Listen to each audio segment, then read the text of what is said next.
I'm Susan Moore. It is time for another Business Analysis Live. I am the Community Engagement Manager here at the International Institute of Business Analysis. Welcome. If you have listened to this broadcast anytime, really, you know that we often talk a lot about human skills. Maybe you call them soft skills, I call them essential skills, um, and how they are essential to the work that we do as business analysis professionals. And so you might also think that that means, well, if I do something more technical, like being a data engineer or being a tester or being a developer, well, those human skills, they don't matter so much. Well, you'd be wrong. Uh, and so today, I've got an interesting speaker who is somebody who's not just a developer, but he's a Microsoft MVP who says actually those human skills give you a competitive advantage if you are a more technical person. So I want to welcome to the stage today, Matej Toth. How are you, Matej? I'm good. I'm good. Thank you very much for having me. Well, it's lovely to see you again. You and I had the great pleasure to meet at BA and Beyond earlier this year in Luxembourg. And you had a really interesting story. And actually, your talk there was really interesting as well. So, first, why don't you tell the audience a little bit about yourself? Hi everyone, I'm Mate. I work as a Power Platform consultant and trainer, and I also spend a lot of time building communities. I lead the Hungary Power Platform user group. Yeah, it's a giveaway. I'm based in Budapest, Hungary, and I'm one of the organizers of the Shift Enter Summit, which will happen next week in Budapest. So yeah, it's close and it's exciting. But yeah, my background is a bit unusual. I'm not by trade an IT guy, so I started off as a cruise ship photographer. I worked in a photo agency, and then, of course, I moved into finance before finding my way into low code, no code, and Microsoft technologies. So, and I feel like everything connects together with human skills, with transferable skills, everyday skills, essential skills, however you have it. And I like it as a solving problems, teaching, making things easier to understand through smart tools and collaboration. So I think that's all about me. That well, there's tons more about you. You're just fascinating. And thanks for the reminder that you have got your conference that's coming up next week. I think it's your second annual that Yeah. you've done. Tell us a little bit about that conference and its focus. The focus is Microsoft technologies. So it's a tech conference, but you will have some soft skills going on, of course. And yeah, this is the second year we do, and but the first time with this name. So we wanted to create our own brand, and it's a community conference from the community to the community, non-profit. So it's not a high price tag conference, and I hope it will be fun. I mean, that's the goal, to be fun for everyone, not a normal conference where everyone is just wearing a suit and walking around, but wear whatever you want. And it will be full day, 26 sessions. We will have a debate as well, a networking mixer with drinks, and a lot of giveaways for other conferences as well. So I think you can win conference tickets to like four or five conferences. So yeah, Oh, will be good. I oh my hope. gosh. I I know it is going to be a good time. And I remember when you and I spoke that I think I'm remembering this correctly, that you actually had spoken at a Microsoft conference. And I think at one of your early talks, you blended that human skill, tech skill, and then you thought it went pretty well. And it was unusual because there weren't a lot of those talks. And then the following year, I think you said you were disappointed that Microsoft had focused just more on the technical skills. Um, Yeah. I think maybe part of the inspiration for this conference that you've created is because you believe it is important to blend those two things. True? Tech skills, human Yeah, skills? Yeah. 100%, 100%, because it's whenever you are online, you can see those tutorials on YouTube, you can read the articles. You don't need people at the same spot to listen to a technical skill session. But I do believe those are important to share new features, to talk about, to share the learnings about the new tech. But also, if we are in the same room, why don't we try something else as well? So yeah, that's what I'm trying to do to not disrupt, but to get into tech conferences with my soft skills sessions. So I talk about transferable skills. I talk about mentoring. About a new one will be networking next year, storytelling. Yeah, these kind of things that makes us human and makes us connect. And yeah, that's what I try to bring in, because yeah, what do we have without the connection with the fellow human beings? There must be a story. There must be something that you experienced in your career that made you see that actually these human skills are really important for tech work. Is there like an inspiration behind why you're on this path? Hmm. There was one story which was more about transferable skills Yeah. than human skills. So we were building, well, I was building my very first application 7 years ago in Power Apps, and I wasn't good in design, so it worked. It had something, but it just didn't look good. So I was looking around in the company to find anyone who could help me, because it was really new to the company we were working for. And yeah, I was just found someone who was also in finance but wanted to become a graphic designer, was really good with PowerPoint and other tools. And yeah, I asked if like, hey, do you want to chip in? And she made the design look much better. So that's when I first realized that, okay, we have more than what we have in our job titles, in our position, in our job descriptions. We are much more than that. And of course, like I told my background before, so I have yeah many other careers in my life. So I usually say that I'm a like a serial career switcher in that sense. But yeah, so that's I think that was the story when I first realized that yeah, there's something more than just okay, that's your job title. And that's why I usually have trouble to put like here in the headline. I was like, okay, what should I put? Okay, that's what pays my bills, right? But I do much more, like user group leader and public speaker, volunteer, and so on and so forth. And like, who are you? That's also like an interesting question, mainly like how to, because we usually say that, yeah, I'm this, I'm that, I work, and sometimes you associate yourself with your position. So yeah, that's interesting, I think. I can't help but notice, as somebody who also has an arts background, and I think that was the other thing that when you and I talked, that I really enjoyed, right? That you did have this arts background as a photographer, as someone interested in graphic arts, um, that you had that interest and you were in a way applying that artistic sense to the work that you were doing.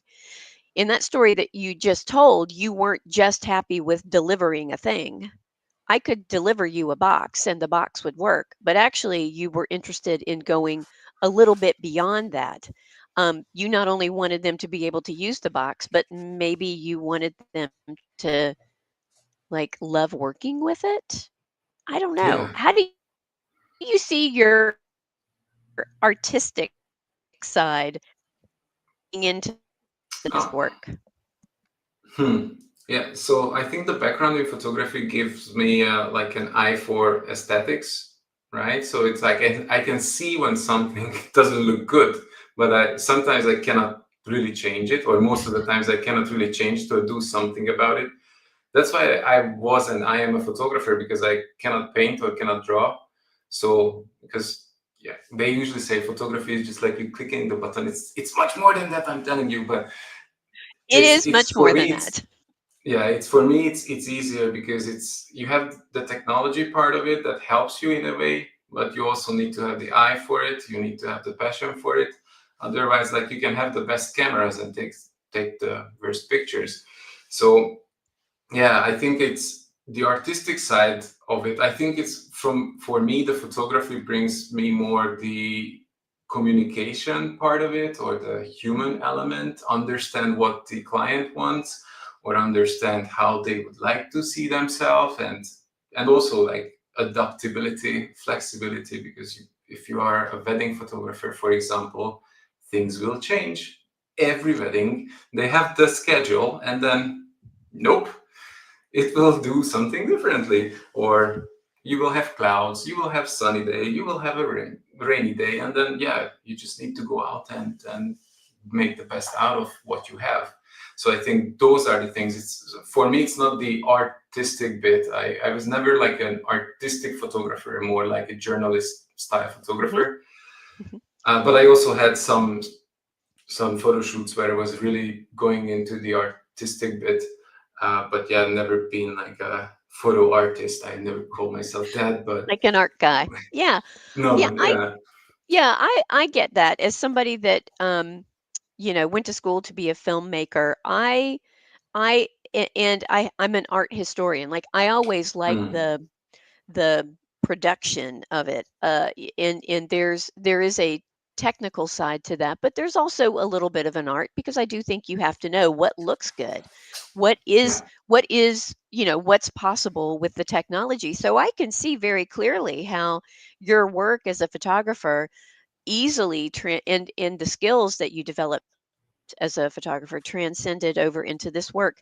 Um, what was the reception like as you have been this um, Microsoft MVP, a functional consultant, basically?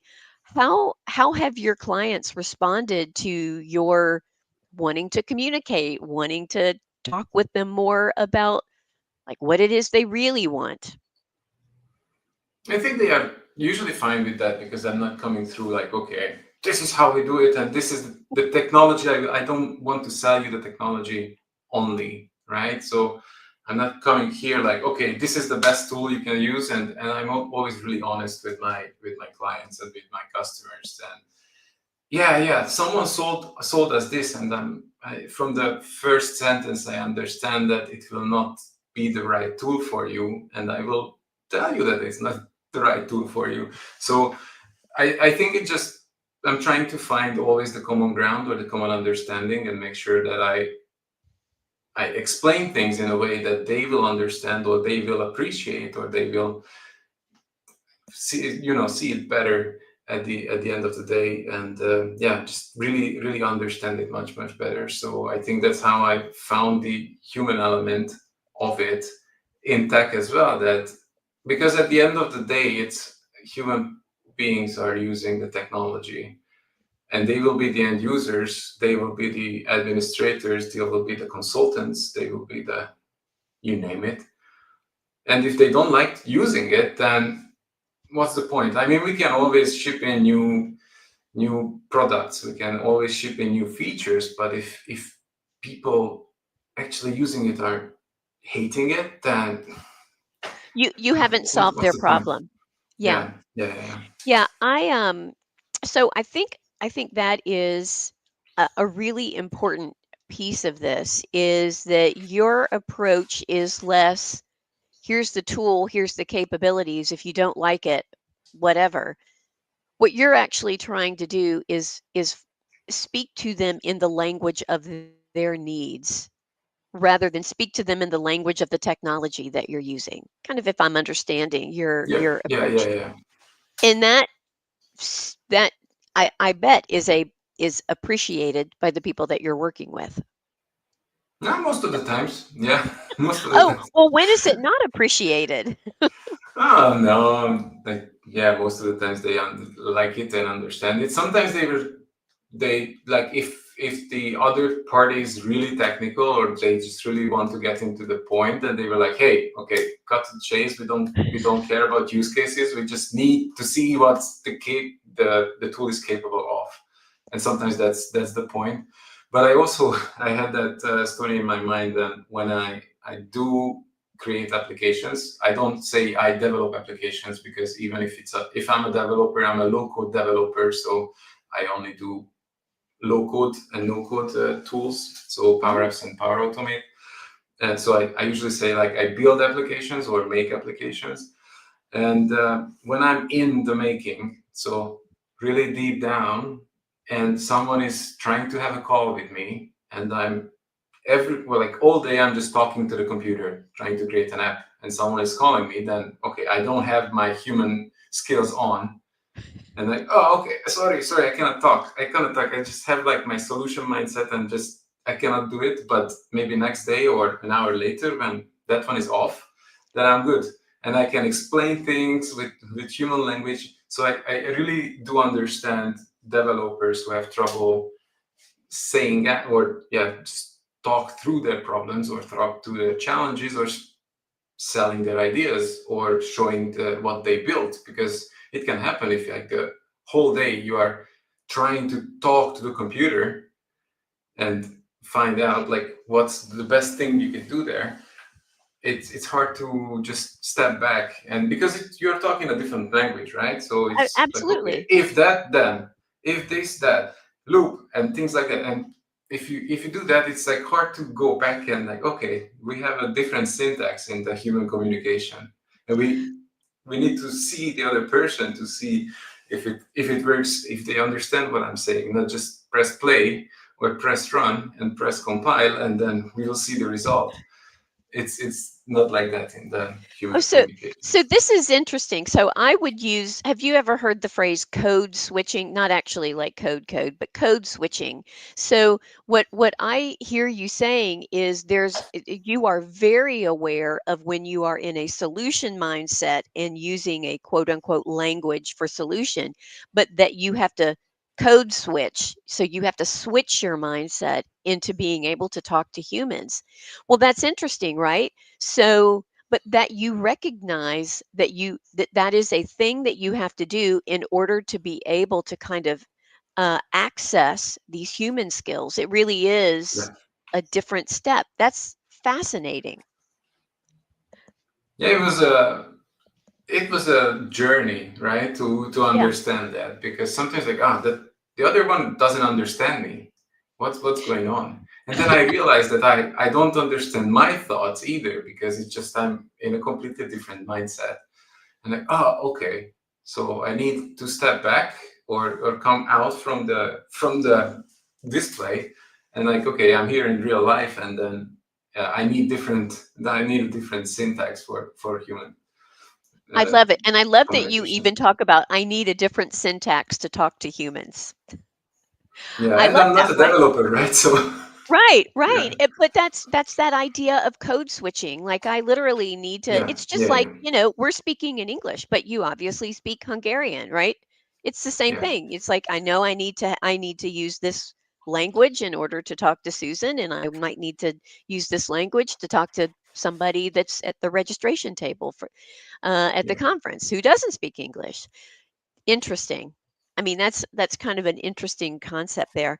I am wondering, why do you think these human skills are undervalued in tech spaces? That was your inspiration for this conference was your disappointment that Microsoft didn't focus on those. Why do you think we there's not an appreciation for those skills? Because I think like most of the tech companies are trying to push. Maybe it's a strong word, but they're trying to push the features, the product itself, right? And and also on these conferences, that's the focus. Just to say like, okay, these are the new features. This is how you do things. So it's in tech. What I see, it's like the people who work in tech, they just come from like, okay, how to solve problems through logic, and not through any other soft skills. Like it's the human skills I believe it's really hard to measure, or hard to measure, harder to teach. Mm, Because like, just imagine like you go on YouTube, or whatever website, you go on Medium, try to read through articles, and you can just learn things. You can learn how to code, you can learn how to make applications, you can learn a lot of things in the hard skill. And I love teaching hard skill, right? So I think there is a space for that. But if you are going on YouTube and try to learn soft skills, you can watch the videos and you are like, okay, yeah, and then nothing. You cannot apply it right now, and so that's why I feel like it's like harder to not to master, but it's harder to teach or harder to like you need someone to practice it with, or Yep. you need to have someone to do it with, and it's not enough just to see what's going on the video itself, because you need to actually put it in practice. And yeah. I think you're right, and I think you nailed it. I think those human skills, they are hard to measure, they are hard to teach. You're not going to a boot camp to learn how to deal with conflict, and then your certificate says, "I can handle all conflict." The only way I can be good at it, I can certainly learn some techniques, some skills, but I've gotta go practice. Which is honestly, it's not much different than how you taught yourself how to how to use your Microsoft stack. I mean, you had to Yeah. like learn it and then practice. um, but the way that you get good at human skills is it really does require practice, and not just practice on the same kinds of things over and over. You need a variety of things in order to learn those. So Yeah, and in um, sometimes in teams, the soft skills are only noticed when they are missing, and that's true. like you have like you talk about the project, you do a debrief, and like, oh, the communication wasn't great, or we didn't. And if you think about like every project, every new technology implementation requires a lot of communication, for example, because you will do chat messages on Teams, you will sit on Zoom calls, you will do this, you will create presentations, you will log tickets in Jira or in Azure DevOps. And yeah, it's all communication, and all the time I feel like in many of the projects, that's like the toughest thing to do, to communicate with others, especially with virtual settings or hybrid settings, and sometimes in office settings as well, because like, oh, they are not there at their desk. And yeah, so So I wonder if, because the value of our technical people, developers, low code, no code builders, I wonder if because organizations put the value on their tech skills and they are in that mindset of, I have to solve this problem, I wonder if somehow that is part of the reason that they are not encouraged by organizations to develop this human skill set in communication, in facilitation. What hmm. would you would is that what you see? We just I mean, keep our developers in one one lane? it could make 100% sense from the organization perspective, that we keep our people doing what they are good at. But on the other hand, I believe that if they, for example, cannot communicate well, if they cannot sell their ideas, a lot of good things can be stuck within, because you can just expect that they will do whatever they do, and then they will have a perfect presentation on their biggest idea, which could turn your whole company around, and you will Yeah, just it will be stuck within the organization or within these boxes, because I think that's we are labeling them, or we are putting them in boxes, that okay, that's your spot, don't move. right. Don't move. And don't try to move as well, because it's like if you are trying to get like, okay, let's go back to your box. And I feel that could be the problem here, that a lot of good things can stuck in there. I understand that, maybe organizations don't realize that they are missing opportunities to have even better outcomes. It's one Hmm. thing for us to say the developer will develop what you ask for. And that thing that you asked for could solve your problem, but it could be a terrible experience. It could be actually not, it could create a whole other set of problems. But if we were to encourage our technical folks to Hmm. step up, even if they're not asked, but to step up and try to build these skills or use these skills, organizations might get better outcomes. Um, Yeah. I, yeah. So now I just want to remind our audience today we are live and we are going to take your questions. What do you want to know about human skills in a tech world? Don't forget to put some questions in there. We'll take those questions shortly. All right. Um, well, let's see. What is some advice? I mean, I know the talk that you did for BA and beyond. What would be some other advice that you might give to developers who are thinking, maybe I should, maybe I would like to get more involved with helping to define solutions, not just provide them, but I'd like to be more involved in how we get there. What's advice you give them? Hmm. I think like the very first one, I usually say that raise your hand. Okay, I'm here, or articulate your needs, or articulate what you would like to do. Ask questions or request things. And and also I've been to a 90 days mentoring challenge by a Microsoft fellow Microsoft MVP, Mark Smith.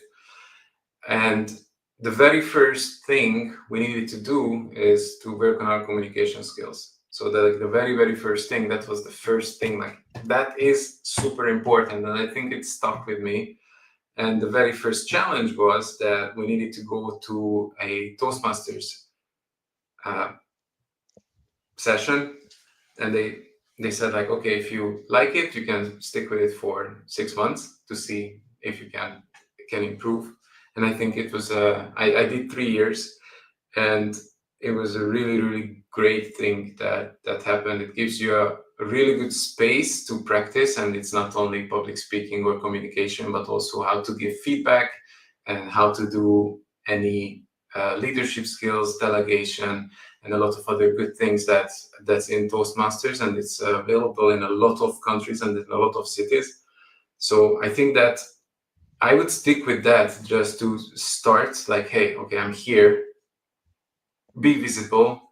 Some with a question, with a request, or if no one knows what you want, then how would they enable you in that sense? So I think that would be the very first thing, that if you want to be more on that side, that you want to get out of your box, then you need to get out first and then say that. And it might not work with all the organizations. I get that, because some organization will say like, okay, that's your box, go back.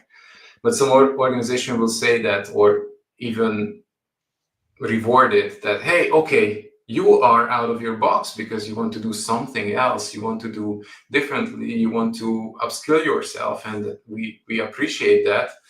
And then it can lead to a promotion, it can give you a bigger bonus, a career change completely, yeah, or just a bigger satisfaction at your daily life at work. So I think that last point that you made is really important. If you are somebody who wants to move up with your technical skills and manage teams, manage projects, be, part of a leadership team, actually, it is going to become incredibly important for you to have developed these human skills around giving feedback, leadership, um, being able to communicate with a wide variety of audiences.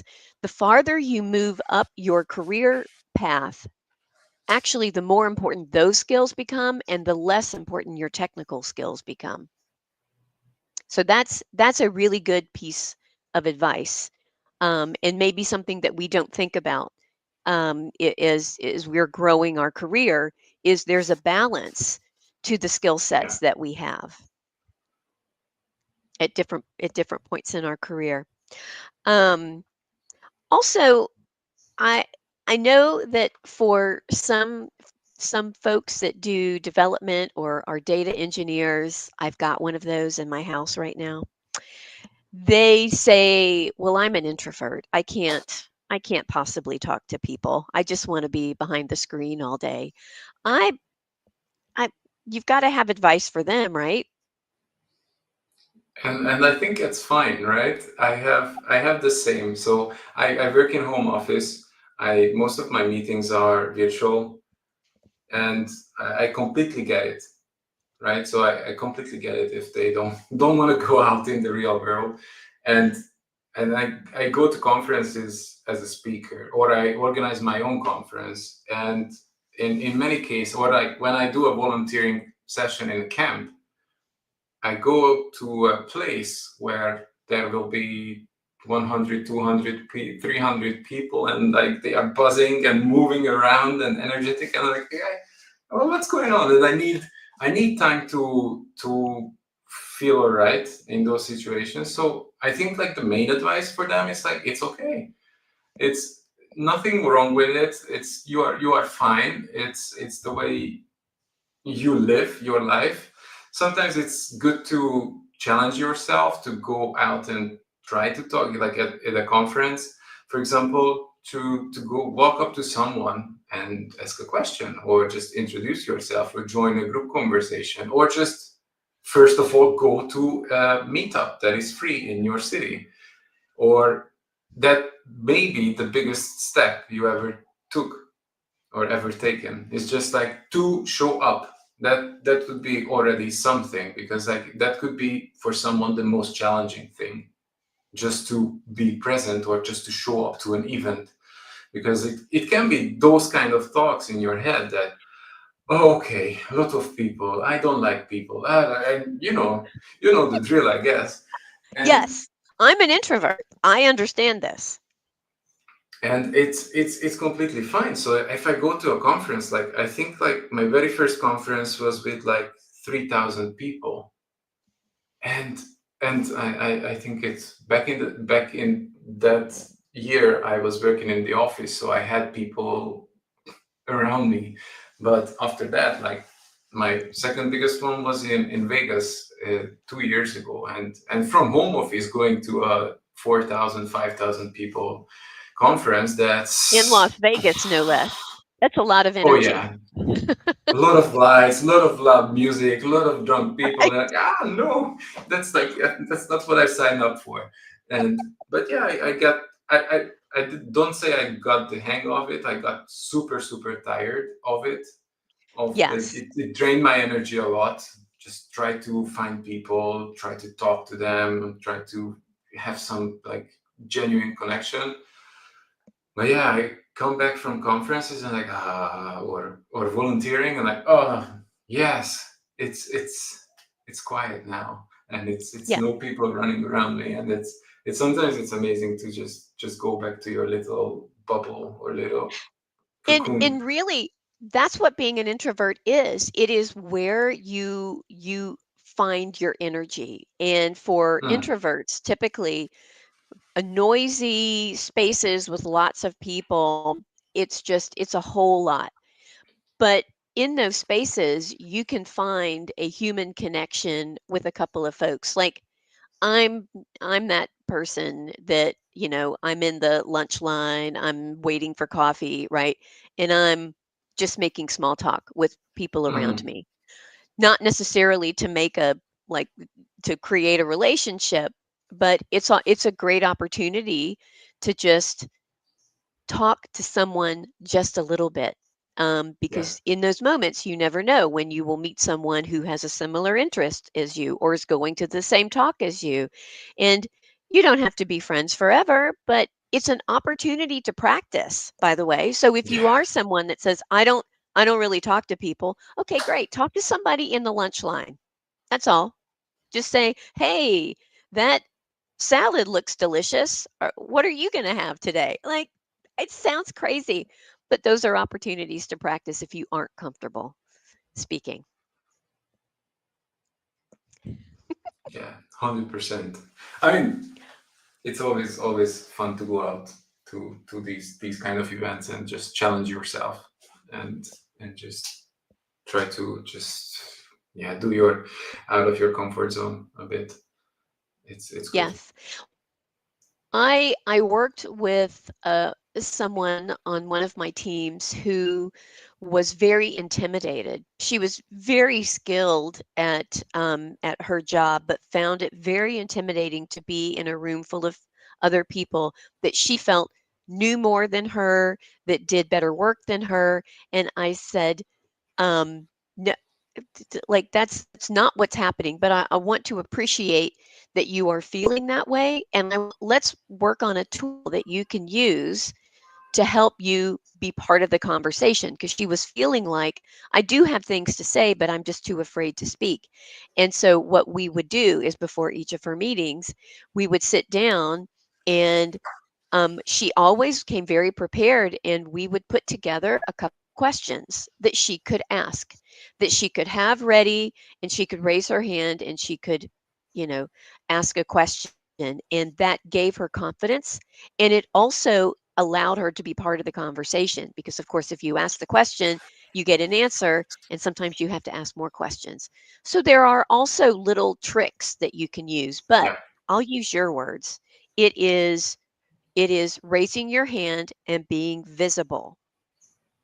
Those are actually the very first steps. If you are wanting to get outside of that tech bubble, you need to make yourself visible. So, yes. and nothing wrong with the tech bubble. So it's Right. great to be in this We tech need bubble. you. Yeah. So it's, Yeah. but All yeah, right. just, yeah, raising the hand is good. I just see It's right. Those sound like questions simple popping. steps. We are. I'm going to move over here to some questions. So let's see. I've got 4 questions flagged, but if you see something else, you let me know. All right. So the first question that we have here, this is from Mary. Hey, Mary.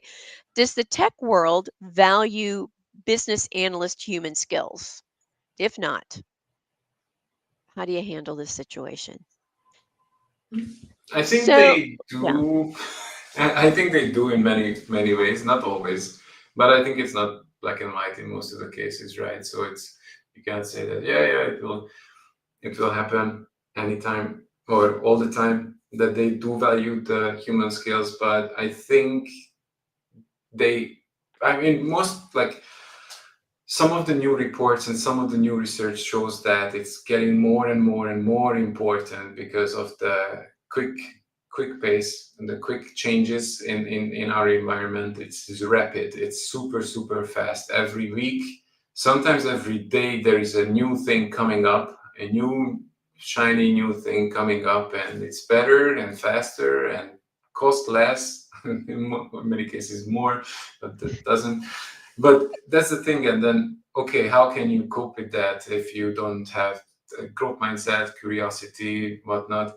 And I think it's, they do value human skills. And if they don't, then how I usually handle, I tell them that this is really important. It might be the go no go for your project. If we don't use human skills and we just solely rely on tech, then yeah, we will have a product that people will not like, or we will have a product that will not work, not only not like, or we will have it delayed for 2 years, or yeah. So I think that's like how I would usually handle it. That I would just be really honest, straight, and transparent with them. That, okay, this is what I see, and you like it or not, and let's have a conversation about it. What's the point of not having human skills in this project, for example?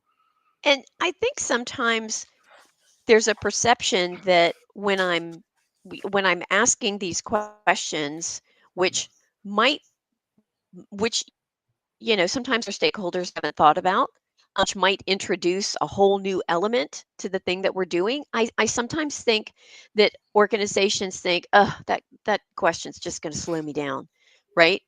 But the reason that we want you to take a moment to think about it is because we don't want you to have a bad outcome, because we don't want you to have an unintended consequence.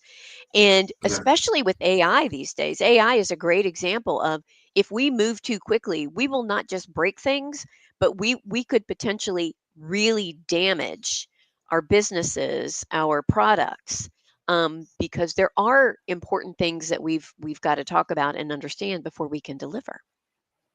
Yeah, 100%. All right, so let's see. We've got something else here. I'm preparing my students to enter the tech world one day. How do I make them see the value of these skills? They seem to be very disinterested in developing those. I've heard this from other educators, by the way. I have heard that there's more a focus on the cool technology and less on developing these other skills. Yeah, and I think it will be especially. I just had that discussion yesterday with someone, and like with experts, if you are on a level, on an expert level, that it's okay. If you sometimes if you don't have proper human skills, that's fine because you have your tech knowledge and it's completely okay. But now if you are a fresh grad or just starting off your career, if you are a junior in an organization, that I think that tech knowledge might not differentiate you from other candidates, because right now, how long does it take to find anything out? And maybe you'll not get 100% correct answers, right? Because it can hallucinate, it can give you false information. So it's it's not, I don't think that will be the differentiator. But if you are a better communicator, if you are more flexible, if you can, yeah, if you have more that connection capabilities with others, then I think you will be better off than if you have, I don't know, three, five, four, five people for the same role. Then they might select someone who is like, okay, they have the same tech skills, but they communicate more clearly or explain things in many different ways, or they have better leadership potential, or they have better delegation because they did volunteering during the university, or they was part of in a student association or of whatnot. And I think maybe they will learn it in the hard way, and that they say like, okay, like no one wants me as an intern because I only know Python. And it could happen, and it's already happening. I see a lot of those Yeah. that even like to get an internship is really hard, or just to get a junior role as a developer or data analyst or data engineer, or yeah, I think I can name a lot of roles right now where it's hard to get just an internship or a junior role. So how do you make them see it? It's just, once again, I'm an honest guy, so just try to be honest with them that maybe it will be easier for them in the future if they try to see the value in it. Or yeah, I think that's all. And Susan, do you have anything? well, I was going to say, we're talking to a younger generation who has been, they've had their devices with them since they were born almost, right? And so they've lived their whole life being connected to this thing. And um, so you somehow have to convince them that the technology that you have, I mean, that is an excellent point. These days you can find an answer and build an app. I mean, that's kind of where we started our conversation before we went live today. You were talking about, well, I got to go back to the drawing board. I'm going to have to kind of rebuild this thing, and it will AI will expedite your being able to build that. You can get an answer quickly. What will differentiate you is, do you have the right skills to talk to people, to explain what's happening, to be able to verify that this stuff coming out of AI is correct?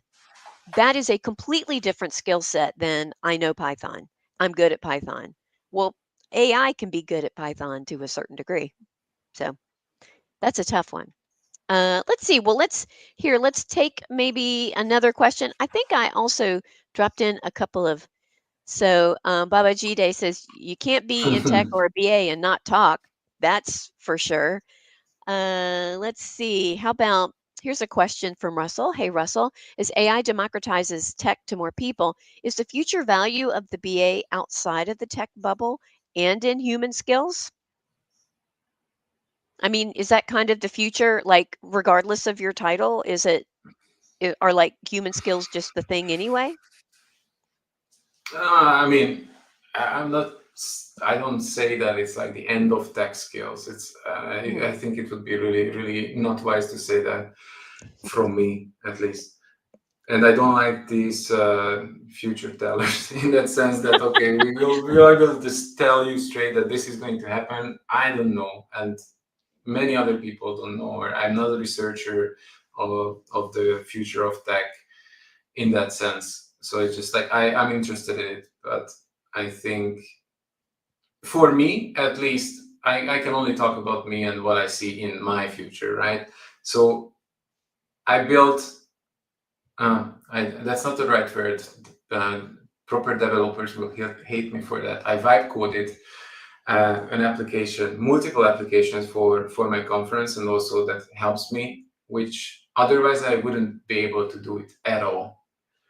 It's completely new as well. Like I've done some coding before, so I've created automation with VPA, with macros, and I did a lot those kind of coding I did, and I did it when I was in high school. I built my websites, applications, and a lot of other things, but I just never wanted to become a full-time developer. Or it's always a self-taught thing. And my example, I was like, okay, I want to build an application that can create badges with personalized badges with QR code, with the name, title, and so on. Of course, there are some tools, but I don't want to give those tools the access to my database, for example. So I built a Mhm. local tool that can go to my database and get all that information, and I can completely personalize how I want it. Oh, the printing company needs this. Yeah, let's add it. Can you add this feature? Yes. And a moment later it works. But yesterday I did some upgrade that now it doesn't work when I need to send things out to the printing company. So, but I think just right before the call it started working again because I played around with the security, but now it's good and should be able to ship it today.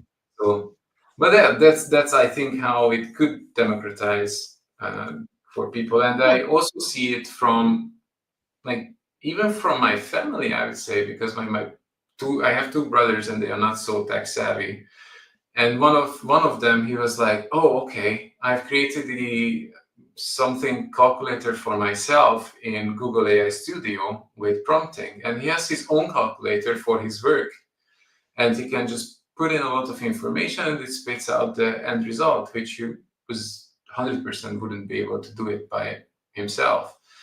And these kind of things that can enable you to create things, and it's also the tough question as well, because now those ideas that were in the drawer can come out, and even if you can build an app for it, it might not be a need for it, right? So it can just be our world now. It could be full of unwanted applications, or just because you could do it, it doesn't mean you should. And yeah, that's what I see. Like or this AI generated pictures that sometimes just doesn't make sense, or just for fun they consume a lot of energy, and it yeah, I'm not saying I haven't done any of those, that I just play around, but it yeah, so these kind of things, like where you find the balance in these things, that from from any perspective.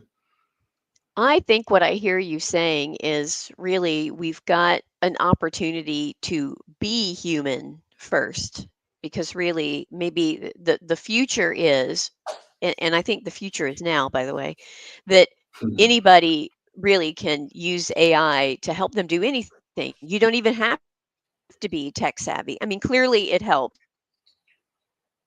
particularly if you are somebody hired into organizations to create things. But I do think that human first, and then builder, to use your term, builder next, might actually be maybe the future of our work, because that's that is be, the building part is becoming a little more quick. these days. I Mhm. don't know. Maybe that's what it is. Well, let's see. So that's the end of our questions. I am gonna really quickly. I'm gonna pop up this. This is the link. And Roslyn, if you are listening, if you will drop that into LinkedIn, this is the website for your conference that's next week. It's in person. There's not a virtual It's in component, right? person. Yeah. Yeah. Yeah. So, if you just happen to be hanging around Budapest and you'd like to learn from a community of folks, yeah, just, there you go. Yeah, Uh, thanks. Yeah, we'll have some people coming over from many Yeah, other that would countries be too. nice, right? I mean, your idea is really to build that community Yeah, and it's locally. 100% English, by the way. So if you don't speak Hungarian, feel free to pop by because it's all of our sessions are in English. So and you don't need to Incredible. speak Hungarian. Good point. Yeah, that's a good point for people to know. All right. Well, thank you again. This has been a great conversation. I'm glad you could come and you could share some of this knowledge. I can see there's lots of folks are agreeing with you on we need some more human skills in this tech world. So thank you, Mate. Thank you for having me. Have a good one. All right. We'll see you soon. All right. And that is it for today's session. I hope you got a little more insight into why those human skills in the tech world are really important. In 2 weeks, we're going to be back and we are going to be talking to someone who has a podcast. And his podcast is all about talking with business analysis professionals on many different kinds of subjects. So, we'll be talking about conversations that shape the business analysis community. I hope that you'll join us in 2 weeks from today. Take care. Bye bye.